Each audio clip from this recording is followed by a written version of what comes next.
അങ്ങനെ വീട്ടിൽ നിന്ന് വന്ന സ്ഥലമെത്തി. ആദ്യം വരാൻ ഉദ്ദേശിച്ച സ്ഥലമാണ്, അതായത് ഇതൊരു ക്ഷേത്രമാണ്. ഇതിന് 100 പടിക്കെട്ട് താഴേന്ന് കയറി വരാനുള്ള സംവിധാനമുണ്ട്. ഇത് ബാക്കിൽ നിന്ന് കാറ് വരുന്നൊരു സംവിധാനവുമുണ്ട്. ഇത് ശ്രീ സുബ്രഹ്മണ്യ സ്വാമി ക്ഷേത്രം ആൻഡ് മഠമാണ്. ശ്രീ നാരായണ ഗുരുസ്വാമി ആണ് ഈ ഒരു ക്ഷേത്രം ഇവിടെ സ്ഥാപിച്ചിരിക്കുന്നത്. നല്ല സീനിക്കാണ്, ഒരു വലിയൊരു കുന്നും പാറയുടെ മുകളിലാണ്. ഇവിടെ നിന്ന് നോക്കിയാൽ നേരെ കാണുന്ന അറേബ്യൻ സീയാണ്. അവിടെ ഒരു പാറയുടെ ഒരു പോർഷൻ നമുക്ക് കാണാം. അവിടെ ആൾക്കാരെല്ലാം വെറുതെ കയറിയിരിക്കും. ആൽമരമുണ്ട്. കടൽ കണ്ടുകൊണ്ടാണ് താഴേക്ക് ഇറങ്ങുന്നത്. നല്ലൊരു സൺസെറ്റ് പോയിന്റ് വ്യൂവും കൂടിയാണ് കേട്ടോ ഇത്.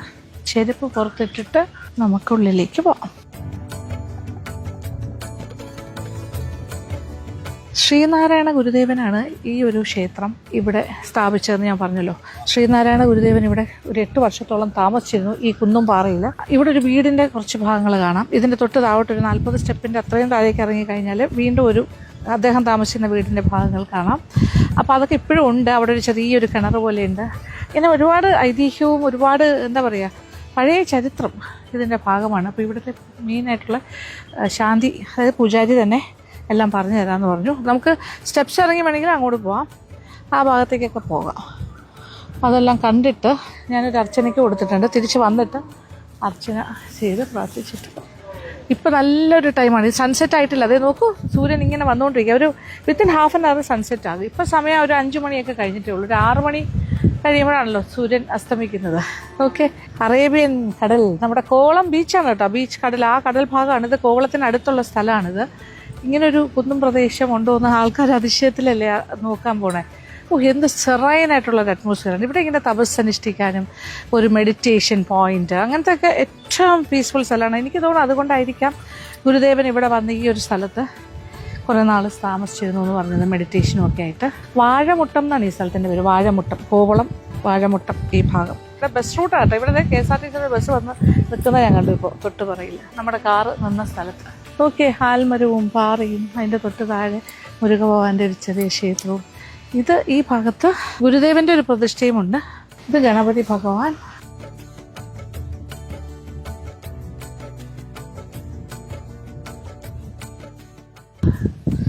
ഇപ്പൊ എന്തൊരു കാറ്റാ. വെയിലിങ്ങനെ കുറഞ്ഞു വരുന്നു. കാറ്റിങ്ങനെ പറത്തിക്കൊണ്ട് പോകുന്നു കാറ്റ്.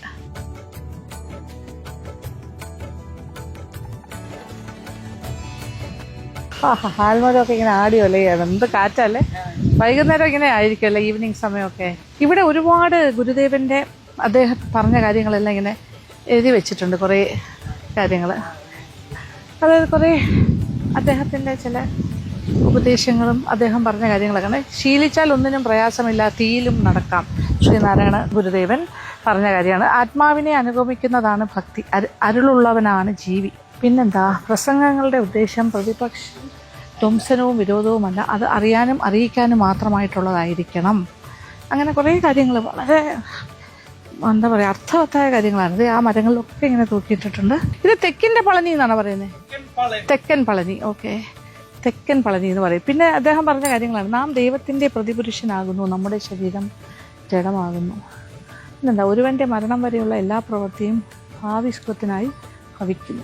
ത്യാഗം എല്ലാ മനുഷ്യർക്കും ആവശ്യമാണ്. വിദ്യാലയങ്ങളിൽ കുട്ടികളെ ത്യാഗം പഠിപ്പിക്കണം, ത്യാഗത്തോടു കൂടി കർമ്മം ചെയ്യണം. പിന്നെ പറയുന്നത്, കുലീനയും ഭർത്താവിന് അനുകൂലമായ ഗുണമുള്ളവളും വരവിനനുസരിച്ച് ചെലവാക്കുന്നവളും നിഷ്കളങ്കയുമായിരിക്കണം ഗ്രഹനായിക. ഒരുപാട് കാര്യങ്ങൾ, ഇതെല്ലാം ഭയങ്കര അർത്ഥവത്തായ കാര്യങ്ങളാണ്. എത്ര കാലം മുമ്പ് പറഞ്ഞാണ് ഇത് അവിടെ പറഞ്ഞിരിക്കുക. അദ്ദേഹം എത്ര വർഷങ്ങൾക്ക് മുമ്പ് പറഞ്ഞാണ്. ഇക്കാലത്ത് മുഖ്യം ഇംഗ്ലീഷാണ്, അത് പഠിച്ചില്ലെങ്കിൽ വരുന്ന ലോകവുമായി ബന്ധമുണ്ടാവുകയില്ല. അദ്ദേഹം അന്ന് പറഞ്ഞാണ് അല്ലേ, എത്രയോ വർഷങ്ങൾക്ക് മുന്നേ. ഇതെല്ലാം ഇങ്ങനെ എഴുതി വെച്ചിട്ടുണ്ട് ഇവിടെ. കുറേ കാര്യങ്ങൾ, ഒരുപാട് കാര്യങ്ങളുണ്ടല്ലോ. അതിൽ ചില കാര്യങ്ങൾ മാത്രമാണ് ഇവിടെ എഴുതി വെച്ചിരിക്കുന്നത്. ഇത്തി മരം.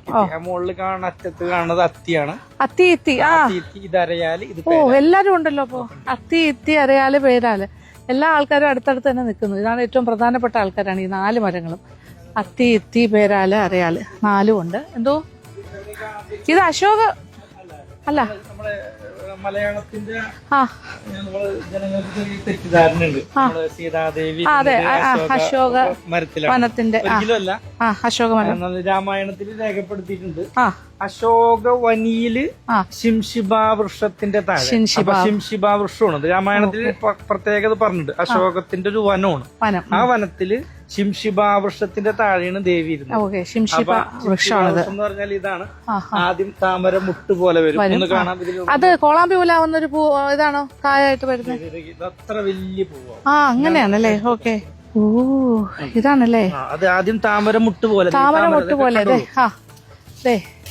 താമര മുട്ട് പോലെ വന്നിട്ട് ആദ്യം അത് കഴിഞ്ഞ താമരയായിട്ട് വിരിയും. രണ്ടാമത്തെ കൺവെർട്ട് ആണ് ഇത്. ഓ, നിറയെ കുറെ പൂക്കളുള്ളത് കഴിഞ്ഞിട്ട് പിന്നെ ഇത് മൊത്തം വലുതായിരുന്നു. ഓറഞ്ച് കളർ ശിംശിബ വൃക്ഷം.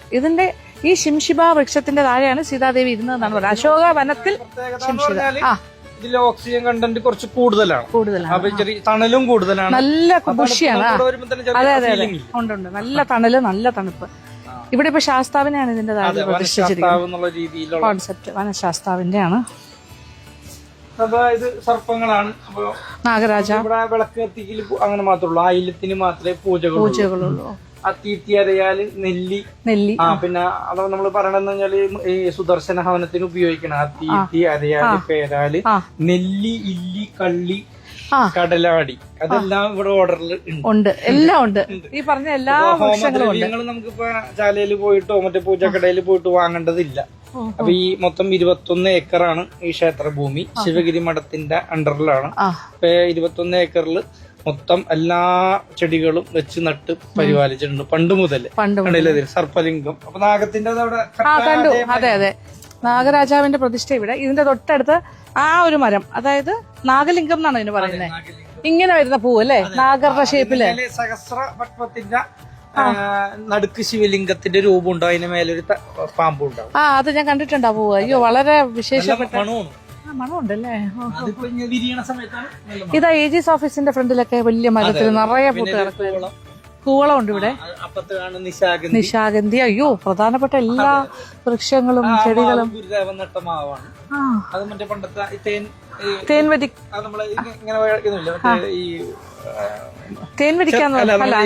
ഇതിനൊക്കെ കഴിക്കുമല്ലേ, തല്ലി കുടിച്ചിട്ട് കഴിക്കും. മറ്റേ പിന്നെ നാട്ടുമാങ്ങ, മറ്റേ അല്ലെ, പുളിശ്ശേരി മാങ്ങ പറയുന്നത്.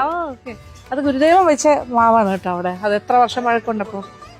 അയ്യോ, ഇതിനകത്ത് എല്ലാം ഉണ്ട്. അമ്പലത്തിലെ എൻട്രി തന്നെ എഴുതി വെച്ചിരിക്കുന്നു, ഭക്തിയില്ലാത്ത ജീവിതത്തിന് ഉപ്പില്ലാത്ത ചോറ് കൊടുക്കണം. കുറച്ച് ഭക്തിയൊക്കെ വേണം, ഇല്ലെങ്കിൽ ഉപ്പില്ലാതെ ചോറ് കൊടുക്കണം എന്നാ പറഞ്ഞിരിക്കുന്നത്. അത് കറക്റ്റ്.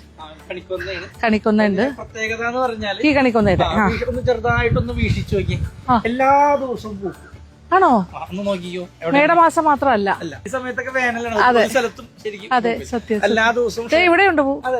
ഇവിടത്തെ ഈ ഇത് വരുമ്പോ എന്താ ഉത്സവ സമയത്ത് ഷഷ്ടി വരെയാണ്. 22-ാം തീയതി മുതൽ 27-ാം തീയതി വരെ. അപ്പൊ ഈ പ്രാവശ്യം 28 വരെ നടത്തുന്നുണ്ട്. കാരണം തിരുക്കല്യാണം, പണ്ട് നമ്മൾ പനത്തോറയിലേക്കാണ് തിരുക്കല്യാണത്തിന്. ഈ പ്രാവശ്യം ഇവിടെ തിരുക്കല്യാണം നല്ല ഭംഗിയായിട്ട് നടത്താൻ തീരുമാനം. അങ്ങനെ 7 ദിവസം ഒക്ടോബർ 22 മുതൽ 28 വരെ നടത്തും. അപ്പൊ ആ സമയത്ത് ഒന്ന് വരണം എല്ലാരും. കാരണം നമ്മുടെ നാട്ടിലെ ഇത്രയും മനോഹരമായ ഒരു ക്ഷേത്രവും മയിലൊക്കെ ലൈവായിട്ട് വരും. ഇപ്പൊ വരുമല്ലേ മയിൽ? ഇവിടെ പീകോക്സ് ഉണ്ട് ഇഷ്ടം പോലെ. 32ഓളം മയിലുകൾ ക്ഷേത്രത്തിൽ തന്നെ ഉണ്ട്. കൂട്ടിലിട്ട് വളർത്തുന്നതല്ല, അല്ലാതെ ക്ഷേത്ര മുറ്റത്ത് തന്നെ ഇവിടെ വന്ന് വളർന്നിട്ടുള്ളതാണ്. പണ്ടേ മുതലുള്ളതാണ്. ഗുരുദേവനുള്ള കാലത്തെ മുതലുള്ളതാണ്. നമുക്കിനി ആ പടി ഇറങ്ങി ഒന്ന് പോയി.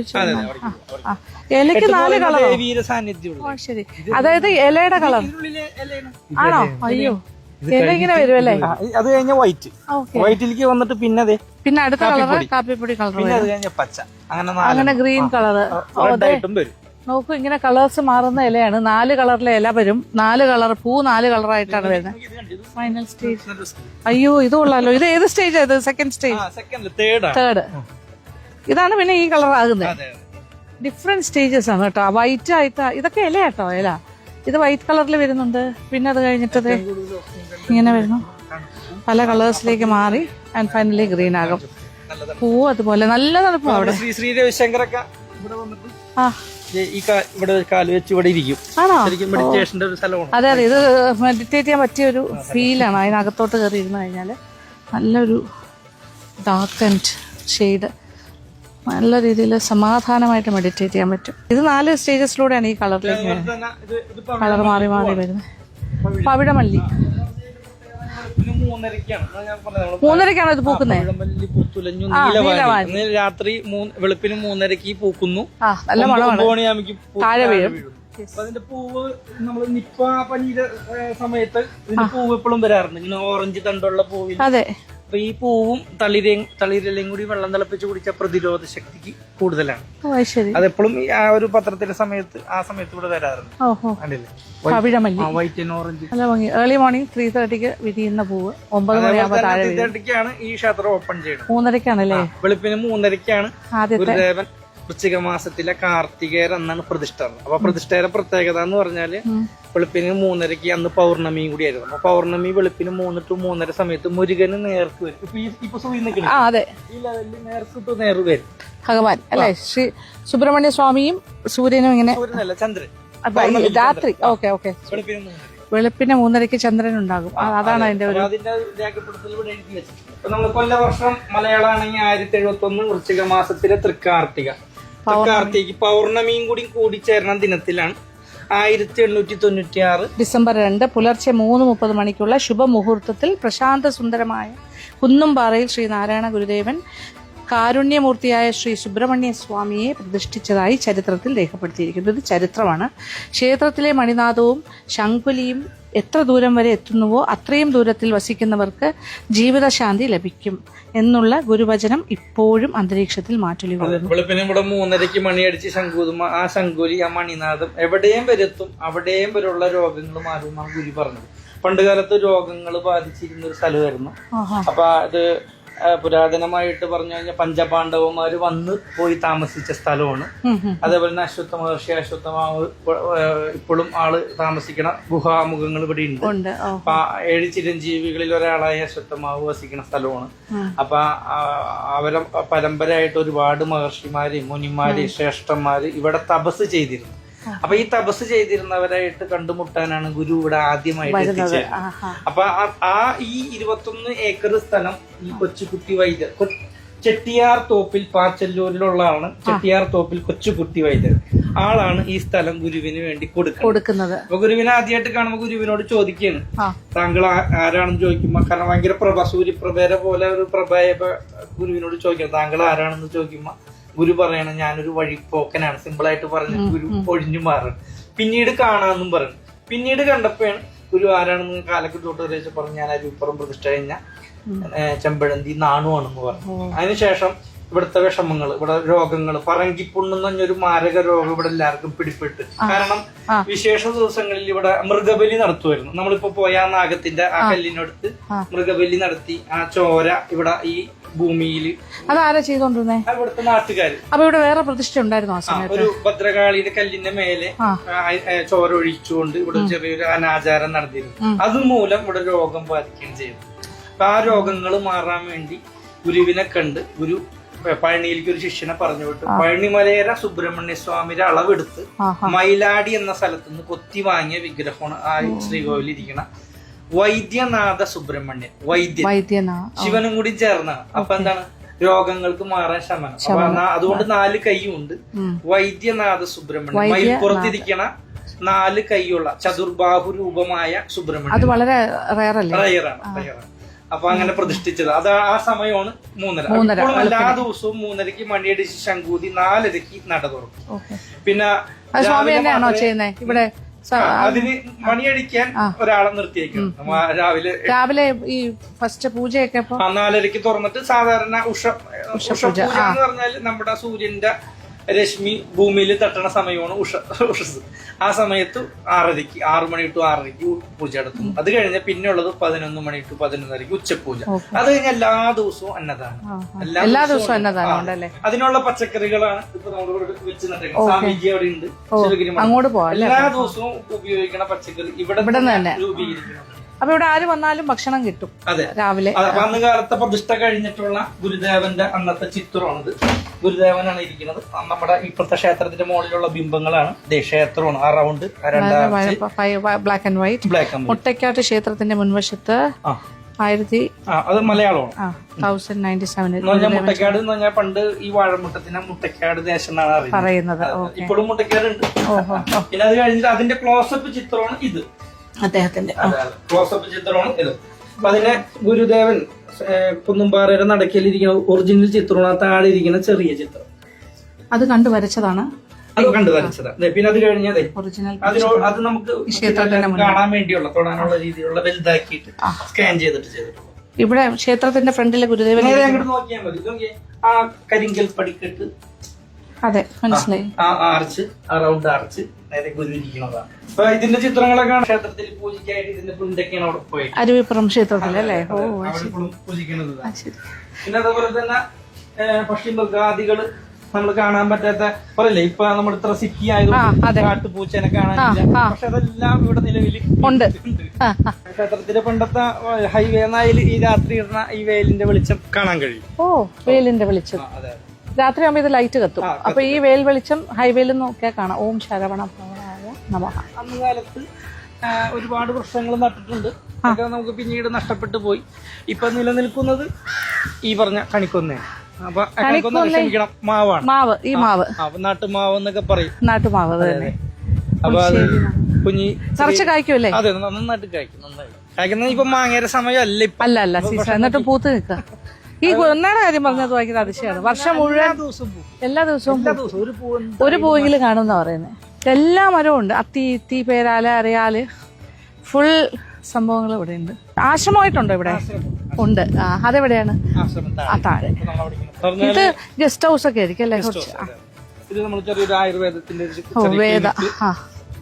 പിന്നെ ആ കാണുന്നത് യോഗ സെന്റർ ആണ്. 3 മാസം കൂടുമ്പോ പുറത്തുനിന്നുള്ള എല്ലാ യോഗ സെന്റർ അവിടെ വന്ന് താമസിച്ചിട്ട് യോഗ പരിശീലിച്ചു. അല്ലാത്ത പക്ഷം നമുക്ക് താമസിക്കാനുള്ള, യോഗ ഇല്ലാത്ത സമയങ്ങളിൽ നമുക്ക് താമസിക്കാനുള്ള ആൾക്കാർക്ക് കൊടുക്കും. ഗസ്റ്റ് ഹൗസ് പോലെ കൊടുക്കാറുണ്ട്. വിത്ത് ഭക്ഷണം. ഭക്ഷണം അപ്പൊ അതിന്റെ റേറ്റ്സ് ഒക്കെ എങ്ങനെയായിരിക്കും? നമ്മള് ഹോട്ടൽ റേറ്റ് അല്ല, നമുക്ക് ധർമ്മസംഘമാണ് ശ്രീനാരായണ. അപ്പൊ ധർമ്മം കൊടുക്കുന്ന പോലെ തന്നെ ചെറിയൊരു സംഭാവന സ്വീകരിച്ചിട്ട് അവിടെ താമസിക്കാൻ പറ്റും. അതെ. ഇനി ഇത്രയും സീനിക് ആയിട്ട് ഇത്രയും ഒരു കണ്ണൂരിൽ നിന്ന് കല്ലുകൊണ്ടെന്ന് വേപ്പൂർ കോട്ട പണിത പോലത്തെ രീതിയിൽ സിമെന്റ് ഇല്ലാതെ പണിത ബിൽഡിംഗ്. മനസ്സിലായി. നമ്മുടെ ആ വാർക്ക മാത്രമേ സിമെന്റ് ഉള്ളൂ, കല്ല് ജോയിന്റ് ചെയ്തേക്കുന്ന സിമെന്റ് അല്ല. മനസ്സിലായി. ഇവിടെ വളർത്ത ഒരു ഗോശാല പോലെ പശുക്കളെ. നല്ല ഭക്ഷണം കഴിച്ചാല് നല്ല ആരോഗ്യം എന്ന് പറഞ്ഞ പോലെ നമ്മൾ ഇപ്പോഴത്തെ ഭക്ഷണം കൊണ്ടാണ് നമ്മൾ ഈ രോഗിയായി മാറുന്നത്. അയ്യോ, ചെറിയ ആളൊക്കെ ഉണ്ടല്ലോ. ഇവിടുത്തെ ഗോശാല നോക്കിയാൽ നല്ല ഭക്ഷണം, നല്ല പുല്ലൊക്കെ കൊടുത്ത ഡീസന്റ് ആയിട്ട് വളർത്തുന്ന പശു, വെച്ചൂർ പശു. ഇതിനുള്ള പാലുകള് ക്ഷേത്രത്തിലേക്ക് ആവശ്യത്തിനുള്ള എടുത്തിട്ട് ബാക്കി മൊത്തം ഇവിടുത്തെ നാട്ടുകാർക്ക് തന്നെ കൊടുക്കും. പിന്നെ കുറച്ച് ഭാഗം നമ്മളെ കുറച്ച് ഭാഗം എന്ന് പറഞ്ഞാൽ ഇതിൽ ബാക്കി വരുന്ന ഒരു ആദിശക്തി റിസോർട്ടിലേക്ക് അവർ മൊത്തത്തിൽ എടുക്കുക. പീക്കോക്ക് ഇരിക്കുന്നു. ഇപ്പൊ ഒരു പീക്കോക്ക് അവിടെ നോക്കിക്കൊണ്ട് നിൽക്കുകയാണ്. പക്ഷെ ഒന്നല്ല, ഇവിടെ ഒരുപാട് ആൾക്കാർ വരുന്ന പറയുന്നത്. ആഹാ, സുന്ദരൻ. ഈ മൊത്തം 21 ഏക്കറുണ്ട്. മൊത്തം ഒരു 100 ജില്ലാ ലൈറ്റുകളുണ്ട്. ആവശ്യത്തിനുള്ള ഫണ്ട്സ് കേന്ദ്ര സർക്കാർ കൊടുത്തിരുന്നു. നമുക്ക് എന്താണ് ആവശ്യം അത് പണിത് തരണം ചെയ്യണം. ഫണ്ട് ട്രാൻസാക്ഷൻ ഇല്ല, പണിത് തരും. ഒട്ടും കിട്ടാത്ത മരുന്നുകളൊക്കെ ശേഖരിക്കുന്ന ഇവിടെ നിന്നാണ്. ഇപ്പോഴും പറഞ്ഞ മരുന്നുകളിൽ റെയർ ആയിട്ടുള്ള ഐറ്റങ്ങളൊക്കെ ഇവിടെ ഇഷ്ടം പോലെ. പച്ചില മരുന്നുകൾ ഇവിടെ കിട്ടും, പറിക്കാൻ കിട്ടും അല്ലേ? ഇവിടെ ഒരു സ്വാമി അവിടെ സ്വാമിജിയാണ് ഇവിടുത്തെ സെക്രട്ടറി. അദ്ദേഹം അവിടെ ഉണ്ട്. സ്വാമി ബോധി തീർത്ഥ. അദ്ദേഹം പച്ചക്കറികളുടെ ഇടയിൽ നിൽക്കുകയാണ്. പച്ചക്കറി പരിപാലനം. ഓ, ഇവിടെ കംപ്ലീറ്റ് വെണ്ട, ചീര, പാവല് കുറച്ച് പറിച്ചു അല്ലേ രാവിലെ. അപ്പൊ ഇവിടെ തന്നെ വളരുന്ന പച്ചക്കറികൾ ഉപയോഗിച്ചിട്ടാണ് ഇവിടുത്തെ ആവശ്യത്തിനുള്ള എല്ലാ പച്ചക്കറികളും ഇവിടെയാണ്. പിന്നെ ഏറ്റവും കൂടുതൽ ഇവിടെ കാണുന്ന മുരിങ്ങേര ഇലയാണ്. നമ്മൾ യോഗാ സമയത്ത് ഈ മുരിങ്ങേര ഇല ഉണക്കിയിട്ട് ഈ ഗസ്റ്റുകൾക്ക് തന്നെ അതിന്റെ ഇപ്പൊ നമുക്കറിയാൻ പറ്റും റഷ്യയിലൊക്കെ മുരിങ്ങ പൗഡർ ഗ്രാമിനൊക്കെ ഭയങ്കര വിലയാണ്. ഇവിടുന്ന് അവര് 1 കിലോ കിലോയിലായിട്ട് നമ്മൾ കൊണ്ടുപോകും. ആ സമയമാകുമ്പോൾ ഇത് നല്ല രീതിയിൽ വളർന്നിട്ടുണ്ട്. പാറയാണ്, പാറയുടെ ഭാഗത്ത് വെച്ചിട്ട് മണ്ണ് പിടിച്ചു നിർത്തിക്കൊണ്ടാണ് ഈ കൃഷി. ഉള്ള സ്ഥലങ്ങളിൽ നല്ല രീതിയിൽ ചെയ്യാം. കരിമ്പാണ്, പച്ചക്കരിമ്പാണ് നമ്മൾ. കരിമ്പ് വരെ ഉണ്ട് ഇവിടെ. പൂജയ്ക്കൊക്കെ ഉപയോഗിക്കാനുള്ള കരിമ്പ് ഇവിടെ തന്നെ കൃഷി ചെയ്യുന്നു. നമസ്കാരം. ഇദ്ദേഹമാണ് സ്വാമി ബോധി തീർത്ഥ. ഇദ്ദേഹമാണ് ഈ ഒരു ക്ഷേത്രത്തിന്റെ ഫുൾ ചാർജ്. അദ്ദേഹമാണ് എൻ്റെ സെക്രട്ടറി. അപ്പൊ ഈ കൃഷി കാര്യങ്ങള് പിന്നെ ഗോശാല ഇതൊക്കെ അദ്ദേഹത്തിന്റെ വലിയ ഇഷ്ടപ്പെട്ട കാര്യങ്ങളാണ് പറഞ്ഞത്. പിന്നെ കൃഷിയോടും പ്രത്യേകിച്ചൊരു താല്പര്യമുണ്ട്. പശുവിനോടും താല്പര്യം ഉണ്ടെങ്കിൽ അതെ. അത് തന്നെയല്ല, നമ്മൾ ഏത് ജോലി ചെയ്താലും ഒരു ആത്മാർത്ഥമായിട്ട് ഭംഗിയായിട്ട് അതിൽ നിന്ന് നമുക്ക് സുഖം കണ്ടെത്താൻ കഴിയും. എന്നെ സംബന്ധിച്ചുള്ള ഏറ്റവും ഇഷ്ടം ഇതാണ്. അതിലേക്ക് തന്നെ വന്നല്ലോ കറക്റ്റ് ആയിട്ട്. അല്ല വന്നു പറഞ്ഞാൽ ഞാൻ ചെറുപ്പം ഞാൻ വീട്ടിലെ ആണെങ്കിലും ഞങ്ങൾക്ക് എല്ലാ കൃഷി ഉണ്ടായിരുന്നു. ഇടുക്കിയിലാണ് വീട്. ഏലം, കുരുമുളക്, കാപ്പിയില, പശു എന്ന് പറഞ്ഞാൽ ആട്, പന്നി എല്ലാം ഉണ്ട്. എല്ലാ സാധനവും ഉണ്ട്. കാപ്പി, പച്ചക്കൃഷിയും പച്ചക്കറിയും എല്ലാം. നല്ല ഒരു എന്താ പറയാ പൊല്യൂഷൻ ഫ്രീ എൻവയറമെന്റ്. ഒന്നുമില്ല, ശുദ്ധമായി. പശുവിന്റെ ചാണകം, വേസ്റ്റ്, അതാണ് അതിന്റെ ഒരു വളം എന്ന് പറയുന്നത്. ചാണകവും ഗോമൂത്രവും കൂടെ കലക്കി ഒഴിക്കും. നാണവും മടിയൊക്കെ ഓർത്തിരുന്ന കാര്യം നടക്കത്തില്ല. പിന്നെ തീർച്ചയായിട്ടും പൂജയുടെ സമയമാകുമ്പോ ശ്രീകൃഷ്ണ പരുന്ത് വന്ന് ഇങ്ങനെ ഇങ്ങനെ ചുറ്റും ശ്രീകോവിലിന്റെ ചുറ്റും. ഇനി സൂര്യൻ അസ്തമിക്കാൻ പോകുന്നു. ഇവിടെ നിന്നുള്ള വ്യൂ ഒന്ന് നോക്കട്ടെ. സൺസെറ്റ് കാണാൻ പോവാണ് നമ്മൾ ഈ പോയിന്റിൽ നിന്നും, ഈ ക്ഷേത്രത്തിൻ്റെ മുന്നിൽ നിന്നുകൊണ്ട്. ഈ സൂര്യനും ഇവിടുത്തെ പ്രതിഷ്ഠയും നല്ല പാരലായിട്ട് നേരെയാണ് വരുന്നത്. ശാന്ത സുന്ദരമായ കുന്നുംപാറ എന്ന് ഗുരുദേവൻ തന്നെ പറഞ്ഞിട്ടുള്ള സ്ഥലമാണ്. നമുക്കിവിടെ നിൽക്കുമ്പോൾ ആ ഒരു ശാന്തതയും പ്രശാന്ത സുന്ദരമായ ഈ ഒരു അന്തരീക്ഷവും നേച്ചറും കാണാം. സൂര്യൻ ഇങ്ങനെ അരിപ്പുറം, കുന്നുംപാറ, ആഴിമല അങ്ങനെ ബസ് വരുന്നുണ്ട്. ആണോ? പിന്നെ എല്ലാ ദിവസം എല്ലാ സൺഡേയും സൺഡേ സ്പെഷ്യൽ ആയിട്ടുള്ള ടെമ്പിൾ ടൂറിസം പോലെ അല്ലേ? പിന്നെ അതേപോലെ തന്നെ എല്ലാ ദിവസം ഈ വഴി ബസ് ഞാൻ കണ്ടു. ഒരു KSRTC ബസ് ഇവിടെ നിൽക്കുന്നത് വൈകുന്നേരമൊക്കെ ഉണ്ട് തോന്നുന്നു KSRTC ബസ്. എന്തായാലും ആഴിമലയും കുന്നുംപാറ ടെമ്പിളും എല്ലാം ചേർത്ത് വരുന്ന KSRTC ബസ് ഉണ്ട്. അതിൽ കയറി വരാൻ വേണമെങ്കിൽ നമ്മൾ ആ 100 പടിക്കെട്ട് കയറി വരുന്നത് ഈ റൂട്ട് തന്നെയാണോ? 200 പടിക്കെട്ട്. ഓക്കെ, 200 പടിക്കെട്ടിന്റെ ഒരു ഭാഗമാണിത്. താഴോട്ട് പടിക്കെട്ടാണ്. റോഡിൽ നിന്ന് നടന്നു കയറുന്നവർക്ക്. പണ്ട് അത് മാത്രമേ ഉണ്ടായിരുന്നുള്ളൂ. അദ്ദേഹം പറഞ്ഞ മറ്റൊരു വാക്യം, ഒരാൾ മരിച്ചു കഴിഞ്ഞാൽ അവരുടെ മൃതദേഹത്തെ ഉടൻ ദഹിപ്പിക്കണം. ബന്ധുക്കൾ 10 ദിവസം കൊണ്ട് പ്രേതസംബന്ധമായ ബലികർമാദികൾ ചെയ്ത ശേഷം 11ാം ദിവസം ഹോമവും കുളിയും പുലവീടലും നടത്തണം എന്നാണ് പറയുന്നത്. കാമവിചാരത്തോടു കൂടി പരസ്ത്രീകളെ നോക്കുക, അവരുമായി സല്ലപിക്കുക, ബന്ധം പുലർത്തുക, ഇതെല്ലാം വ്യഭിചാരം എന്ന് പറയപ്പെട്ടിരിക്കുന്നു. അദ്ദേഹം പറഞ്ഞ കാര്യങ്ങളാണ്. ഇത് വർഷങ്ങൾക്ക് മുന്നേ പറഞ്ഞ കാര്യങ്ങളാണ് ഇതെല്ലാം തന്നെ. ഇവിടെ സോളാർ പ്ലാന്റ് ഉണ്ട് ആണ്. രാത്രി സമയങ്ങളിൽ നമ്മളിവിടെ എൻട്രി കൊടുക്കണില്ല. കാരണം എന്ന് പറഞ്ഞാല് ഒരുപാട് പേരുണ്ട്. മറ്റുള്ള രഹസ്യ കേന്ദ്രങ്ങളൊക്കെ ഒരുപാട് ഉള്ളതുകൊണ്ട്. അതെ അതെ, പെൺമയിലും ഉണ്ട്. അപ്പോൾ അതെ, ഇവിടെ പീകോക്സ് അവിടെ ഇവിടെ ആയിട്ടൊക്കെ ഉണ്ട്. ഇത് കംപ്ലീറ്റ് നല്ല അർത്ഥമുള്ള മറ്റൊരു വാക്യം. എത്ര തേനീച്ചകൾ ഒന്നിച്ച് എത്ര പുഷ്പങ്ങളിൽ നിന്ന് ഏക ലക്ഷ്യത്തോടു കൂടി സംഭരിച്ചതാണ് തേൻ ഉണ്ടാക്കുന്നത്. സംഭരിച്ചിട്ടാണ്. അങ്ങനെ അഭിപ്രായ വ്യത്യാസമില്ലാതെ പ്രവർത്തിച്ചെങ്കിലേ സമുദായ കാര്യങ്ങളും ക്ഷേത്രകാര്യങ്ങളും ഉത്കർഷം പ്രാപിക്കുകയുള്ളൂ എന്നാണ് അദ്ദേഹം പറഞ്ഞത്. വളരെ അർത്ഥവത്താണതും. ശുചിത്വം അടുക്കളയിൽ നിന്ന് തുടങ്ങുക എന്ന് പറഞ്ഞിട്ടുണ്ട്. ഗുരു ഉള്ള കാലത്ത് കരിങ്കൽ കൊണ്ട് നിർമ്മിച്ച ഇത് പാചകപ്പുരയുടെ ഭാഗമായിരുന്നു. ഇവിടെയാണ് ഗുരുദേവൻ താമസിച്ചിരുന്നത്. 8 വർഷക്കാലം വന്നുപോയി താമസിച്ചിരുന്നു. ശിവഗിരി മഠത്തിൽ നിന്ന് മരുത്വാമലയിലേക്ക് പോയിരുന്ന സമയങ്ങളിൽ ശിംഷിമ വൃക്ഷത്തിന്റെ മറ്റൊരു വൃക്ഷം ഇവിടെ ഉണ്ട്. നമുക്ക് ആ പൂവിന്റെ പല പല സ്റ്റേജസ്. ഇത് വേറൊരു സ്റ്റേജാണ്. ഇതെല്ലാം കഴിഞ്ഞിട്ടാണ് ഇങ്ങനെ ബ്ലൂം ചെയ്യുന്നത്. ഒന്നും ആയിട്ടില്ല. ഇതൊരു തണലാ നോക്കിയതിനകത്ത്. ഇത് ഗുരുദേവൻ ഉണ്ടാക്കിയ കിണറാണ്. അദ്ദേഹം ഇവിടെ താമസിച്ചിരുന്ന സമയത്ത് ഗുരു വിശ്രമിച്ചിരുന്ന മഠം എന്ന് അവിടെ എഴുതിയിട്ടുണ്ട്. കണ്ടോ, ഇതാണ് ഒരു കിണർ പോലെ. പക്ഷെ അത്ര താഴ്ചയൊന്നുമില്ല, ചെറിയൊരു. ഇത് വളരെ റഫായിട്ട് ഉണ്ടാക്കിയ ഒരു ഭാഗമാണ്. പാറ ചെറിയ രീതിയിലൊക്കെ തുരന്നൊക്കെ ഉണ്ടാക്കിയാണ് അദ്ദേഹം തന്നെ ചെയ്തതെന്നാണ് പറയുന്നത്. ഇതിൽ വെള്ളം ഒരിക്കലും വറ്റില്ല എന്നാണ് പറയുന്നത്. ഏത് വേനലിലും ഇവിടെ വെള്ളം ഉണ്ടാകും. സാധാരണ പാറയിലൊക്കെ വെള്ളം കിട്ടുക വലിയ പാടല്ലേ, പക്ഷെ ഇവിടെ വെള്ളം കിട്ടി. ഇപ്പോഴും വെള്ളമുണ്ട്. ഡെപ്തില്ല, ഈ കാണുന്ന പോലെ തന്നെയാണ്. ചുറ്റുമതിലൊന്നും ഇല്ല. ചെത്തുന്നവരെ കൊണ്ട് തേങ്ങ ഇടിയിക്കാമല്ലോ, കുറച്ച് കയറിയാൽ മതി, ബുദ്ധിമുട്ട് കുറയും. ശരി.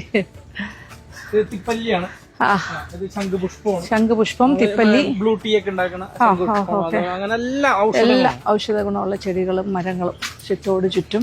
പുനർജന്മം ഇല്ലെന്ന് പറഞ്ഞാൽ അത് യുക്തിക്കും അനുഭവത്തിനും യോജിക്കുന്നതല്ല എന്നാണ് അദ്ദേഹം. അപ്പൊ ഉണ്ടെന്നാണ് അദ്ദേഹം പറയുന്നത് അല്ലെ, പുനർജന്മം. ഈ പടിക്കെട്ട് ഞാനിപ്പോ നിൽക്കുന്നത് താഴേന്ന് കയറി വരുന്ന 200 പടിക്കെട്ടുകളുടെ ഭാഗമാണ്. ഇങ്ങനെ മുകളിലേക്ക് പോകണം. ഓക്കെ, നമുക്കിനി ഗുരുദേവൻ വിശ്രമിച്ച മഠത്തിനകത്തൊന്ന് കയറാം. ഇത് പണ്ട് വരച്ചതല്ലേ, പെയിന്റിംഗ് ആണിത്. പിന്നീട് ഈ വിഗ്രഹത്തിന്റെ ഒരു പ്രത്യേകത ഉണ്ട്, ഗുരുവിന്റെ ഒരു ചൈതന്യത്തിന്റെ ഒരു പ്രത്യേകത ഉള്ളതാണ്. മെഡിറ്റേഷൻ റൂമായിട്ടാണ് നമ്മൾ ചെയ്തേക്കുന്നത്. പണ്ടത്തെ ഗുരുവിന്റെ കസേരയാണ്, അന്ന് ഉള്ള കസേരയാണ് ഈ കസേര. അദ്ദേഹം ഉപയോഗിച്ചിരുന്ന കസേര, അതേപോലെ തന്നെ ചാരുകസേര, അന്നത്തെ ആ കിണറുകൾ കുത്തിയ ഊന്നുവടി. അതെ, ഊന്നുവടി കൊണ്ടാണ് കിണർ കുത്തിയത്. ഇവിടെ കുഴിച്ചോളൂ എന്ന് പറയും. കുത്തി കാണിച്ചു. പണ്ടത്തെ മാന്റെ തുകലാണ്. അപ്പൊ അതിന്റെ കളർ പോയിന്നുള്ളൂ. ഒരു ഉപയോഗിച്ചാണെങ്കിൽ കട്ടിലൊക്കെ ഒരു ഉപയോഗിച്ചിരുന്ന കട്ടില് ഷീറ്റിട്ട് മൂടിയിരിക്കുന്നതേ ഉള്ളൂ. പഴയ കട്ടിലും ഒരു ലൈഫ് തോന്നിക്കുന്ന ഒരു പ്രതിമയാണിത്. കടലിന്റെ രീതിയിൽ തന്നെ മെഡിറ്റേഷൻ രീതിയിൽ അന്ന് വേണമെന്ന് ഗുരു എഴുതി വെച്ചിരുന്നു പുസ്തകം. ചുറ്റും ഇങ്ങനെ ആയിരിക്കണം. കടലിൽ താമര ഉണ്ടാവില്ല, പക്ഷെ സങ്കല്പം. ഇനിയുള്ള ചേനകൾ നടാൻ വേണ്ടി ചാണകം പൊതിഞ്ഞു വെച്ചേക്കണം. ഓഹോ, പണ്ട് ഇവിടെ ആയിരുന്നു ഭക്ഷണമൊക്കെ കൊടുത്തിരുന്നു, അന്നദാനമൊക്കെ. പക്ഷെ ഇപ്പൊ സ്ഥലപരിമിതി ഉള്ളതുകൊണ്ട് ഇത് നടാനായിട്ടുള്ള ചേന. ബബിൾ ഗമ്മിന്റെ സ്മെല്ലാണ്. ആ ബബിൾ ഗം സ്മെല്ല്. ഇതൊരു തുളസി കേട്ടാ, ബബിൾ ഗം പോലെ. കൊള്ളാം കൊള്ളാം. ചുറ്റും ഇതേ ഈ മഠത്തിന്റെ ചുറ്റും തുളസി ചെടികൾ ഇഷ്ടം പോലെ. പിന്നെ ഈ സൈഡിൽ കാന്താരി മുളക്, എല്ലാ കൃഷി വിഭവങ്ങളും ഇവിടെ കാണാം. നല്ല ഫേർട്ടൈലായിട്ടുള്ളൊരു ഏരിയ. ഒട്ടും തന്നെ എന്താ പറയുക, ഒരു ആ വൈൽഡായിട്ട് തന്നെ ഏറ്റവും ഭംഗിയായിട്ട് സൂക്ഷിച്ചിരിക്കുന്നു. പ്രത്യേകിച്ച് അങ്ങനെ നട്ട് വളർത്തി ആ രീതിയല്ല, അത് നേരത്തെ ഉണ്ടായിരുന്ന പോലെ. അപ്പോൾ അദ്ദേഹം 8 വർഷത്തോളം വിശ്രമിച്ച സ്ഥലമാണ് ഈ മഠം, ശ്രീനാരായണ ഗുരുസ്വാമി. അപ്പോൾ കുന്നുംപുറം ക്ഷേത്രത്തിൻ്റെ താഴേക്ക് ഇറങ്ങി വരുമ്പോഴാണ്, ഏകദേശം ഒരു 10-20-40 സ്റ്റെപ്പ് താഴെ വരുമ്പോഴാണ് ഈ ഭാഗമൊക്കെ എത്തുന്നത്. കുളവും എല്ലാം കണ്ടു. ഇനി മേളിലേക്ക് തിരിച്ച് അമ്പലത്തിൻ്റെ അവിടെ പോയിട്ട് വഴിപാടൊക്കെ കഴിച്ച് പ്രാർത്ഥിച്ചിട്ട് വരാം.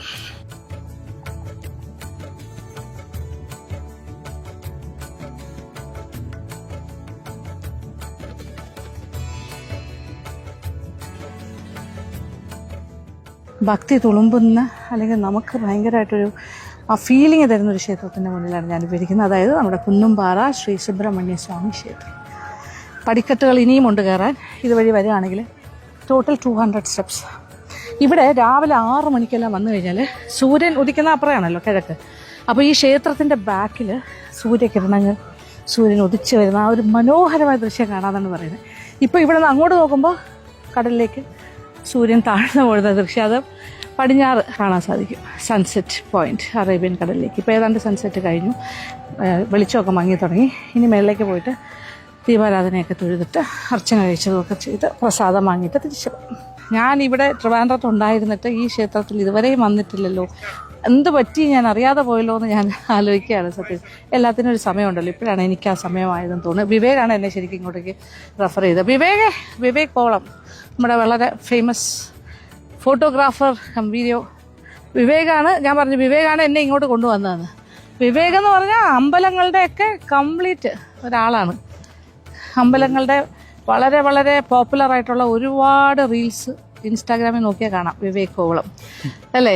എല്ലാം ഇവിടെ ആഴിമല, പിന്നെന്താ നമ്മുടെ കരിക്കയം ക്ഷേത്രം, ആറ്റുകാലമ്മയുടെ ഉത്സവ സമയത്ത് വിവേക് ആ സമയത്തൊന്നും അവൈലബിൾ അല്ല. 10 ദിവസം ഉത്സവവുമായി ബന്ധപ്പെട്ട് അവിടെ തന്നെ എത്തി. ഭയങ്കര ഒരു ടെമ്പിൾ പേഴ്സണാണ്. ഇവിടെ ഗംഭീരം. ഞാനതാ പറഞ്ഞു, ഇത്രയും കാലം ഞാൻ അറിയാതെ പോയല്ലോ. അത് വിവേക് എന്നെ ഇങ്ങോട്ട് കൊണ്ടുവന്നതിന് വളരെ സന്തോഷം. Thank you. ഓ, എന്ത് ഭംഗിയല്ലേ! ഇപ്പം സൂര്യൻ അസ്തമിച്ച് കഴിഞ്ഞു. അതിൻ്റെ ഒരു ഭംഗി കണ്ടോ, ഒരു ശോഭ. അങ്ങനെ ശരിക്കും പറഞ്ഞാൽ 200 സ്റ്റെപ്സ് കയറിയിട്ടാണ് ഇവിടെ ഇങ്ങനെ വരാം. അല്ലെങ്കിൽ നമ്മൾ കാറ് വന്ന് നിൽക്കുക എൻ്റെ മുകളിൽ വരെ. പിന്നെ അത് ദീപാരാധനയൊക്കെ തരാം. മുരുക ഭഗവാൻ എപ്പോഴും ഒരു കുന്നിൻ്റെ മുകളിലാണ് സാധാരണയായിട്ട് ഓൾമോസ്റ്റ് എല്ലാ മുരുകക്ഷേത്രങ്ങളും എക്സെപ്റ്റ് നമ്മൾ തൃച്ചെന്തൂരിൽ കണ്ട മുരുക ഭഗവാൻ കടൽ തീരത്താണ്. എങ്കിലും കുറച്ചൊരു റേസ്റ്റ് ആയിട്ടാണ് ഇരിക്കുന്നത്, കുറച്ച് പൊക്കത്തിൽ. ഇത് ശരിക്കും കുന്നിൻ്റെ മുകളിൽ പളനിയിൽ നിന്നാണ് കൊണ്ടുവന്നത്. അവിടെ നിന്ന് കൊണ്ടുവന്നിട്ട് അവിടുത്തെ ഇതെടുത്തിട്ടാണ് കൊത്തി കല്ലിൽ പ്രതിഷ്ഠ ഉണ്ടാക്കി ഇവിടെ കൊണ്ടുവന്നത്.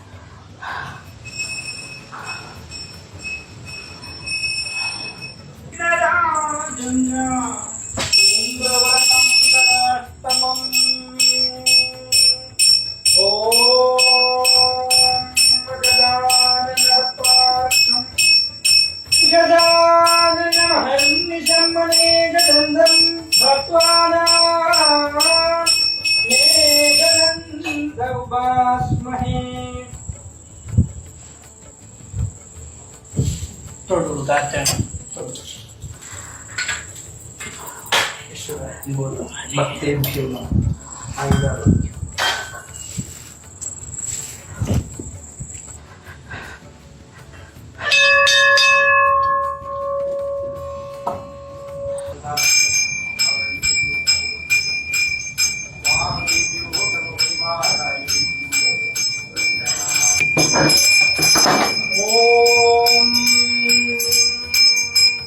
ഓം ശ്രീ സുബ്രഹ്മണ്യായ നമഃ.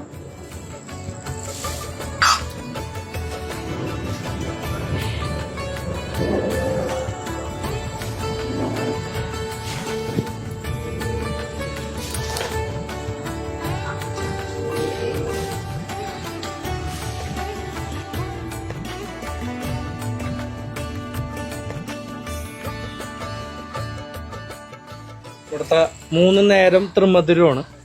ഒരു പഴം നേദിക്കാനെ പറഞ്ഞേക്കണേ. കണ്ടു പറഞ്ഞില്ലേ, ഒരു പഴം നീയാണപ്പ എന്ന് പറഞ്ഞിട്ടുണ്ട്. അങ്ങനെയാണ് പഴനി എന്നുള്ളൊരു പേര് വന്നത്. അതുകൊണ്ട് ഇവിടെ വലിയ ചെലവുള്ള ക്ഷേത്രത്തിന്റെ നിവേദ്യങ്ങളും ക്ഷേത്ര ചെലവുകളും ഉണ്ടായി കഴിഞ്ഞാൽ ആ ക്ഷേത്രം മുന്നോട്ട് പോകില്ല എന്നാണ് ഗുരു പറഞ്ഞത്. അതുകൊണ്ടാണ് ഇപ്പോഴും ഒരു പഴവും തേനും ശർക്കരയും അങ്ങനെ തൃമധുരമായിട്ട് നിവേദ്യം. 3 നേരം നിവേദ്യം ഇത് തന്നെയാണ്. മണ്ണിനെ അഭിഷേകിച്ച് വരുന്ന വെള്ളേ വേറെ ക്ഷേത്രങ്ങളിൽ കണ്ടല്ലോ ഇതുപോലെ ശേഖരണം ഉണ്ടാവൂല. അപ്പൊ കരിങ്കല്ലിന്റെ ഒരു തൊട്ടിയാണ് മാറ്റി ചെയ്യാ. കരിങ്കൽ തൊട്ടിയിൽ വന്ന് ശേഖരിക്കും. ഈ വെള്ളം കൊണ്ട് മറ്റുള്ളടത്ത് ഈ രോഗമുള്ളവർക്ക് കൊടുക്കാം. വീടുകളിലൊക്കെ തെളിച്ച രോഗങ്ങൾ മാറുമെന്ന് ഗുരു പറഞ്ഞു. അതിനുശേഷമാണ് ഗുരുവിന്റെ നിർദ്ദേശപ്രകാരമാണ് ഈ കരിങ്കൽ തൊട്ടി വെച്ചേക്കുന്നത്. അപ്പൊ ഇവിടെ ഉള്ള അത്തീത്തി അരയാല് പേരാല് എന്ന് പറഞ്ഞാൽ നാൽപ്പാമരം കൊണ്ടുള്ള അഭിഷേകം. പണ്ട് കാലത്ത് ഇപ്പോഴും കുട്ടികൾക്ക് നാൽപ്പാമര എണ്ണ ഉപയോഗിക്കുന്ന എന്തിനാണ്? പ്രതിരോധ ശക്തി. അപ്പൊ ആ കഷായമാണ് മുരുകനെ അഭിഷേകിക്കുന്നത്. അത് രോഗശമനത്തിന് വേണ്ടി 40 രൂപ ചീട്ടാക്കിയിട്ട് രോഗശമനം എന്ന് എഴുതിയിട്ട് ആ നാൽപ്പാമര. അപ്പൊ അത് ഈ അഭിഷേകം കഴിഞ്ഞ് കൊണ്ട് ആൾക്കാർക്ക് ശേഖരിക്കാനാണ്. മാഡത്തിന്റെ വീഡിയോസ് ഒക്കെ കാണാറുണ്ട്. ഇവിടെ അടുത്താണോ? അല്ല, ഞങ്ങൾ നെട്ടയോ ഇവിടെ ഇടയ്ക്ക് വരാറുണ്ട്. ഇടയ്ക്ക് കുറെ നാളായി ഇപ്പൊ ഇടയ്ക്ക് വരാറുണ്ടായിരുന്നു. പീക്കോക്ക് ഒന്നും ഇങ്ങോട്ട് വന്നില്ല, അവന്മാരൊക്കെ അറിയാം. പോണ സമയത്താണ് ഇവിടെ വന്ന് ഫസ്റ്റ്. ഓ അത് ശരി. പള്ളിയില് വന്നിട്ട് കുറച്ചു നേരം നിൽക്കും. കപ്പലണ്ടിയും ഗോതമ്പും വാങ്ങും. കയ്യിൽ ആര് വന്നാലും ആ സത്യം പറഞ്ഞ പരിചയമുള്ളവരാര് വന്നാലും ഇതും കൊണ്ട് വരത്തുള്ളൂ. കപ്പലണ്ടി കൊണ്ട് വരും. വന്നാ മതി, പീക്കോക്കിന് കൊടുക്കാം. അതെ അതെ. അപ്പൊ നമ്മള് കയ്യിൽ നിന്ന് തന്നെ അത് വാങ്ങും. ഒരു 32ഓളം ഉണ്ട്. എന്നാലും ഒരു 18 ഇപ്പോഴും ആ ശബ്ദങ്ങൾ കേൾക്കണം. കേൾക്കാം. ഇവിടെ എല്ലാം പീക്കോക്ക് ശബ്ദം ഉണ്ടാക്കി നടക്കുന്നുണ്ട്. അപ്പൊ രാത്രിയായി. ഇനി ഞങ്ങള് തിരിച്ചു പോയിട്ട്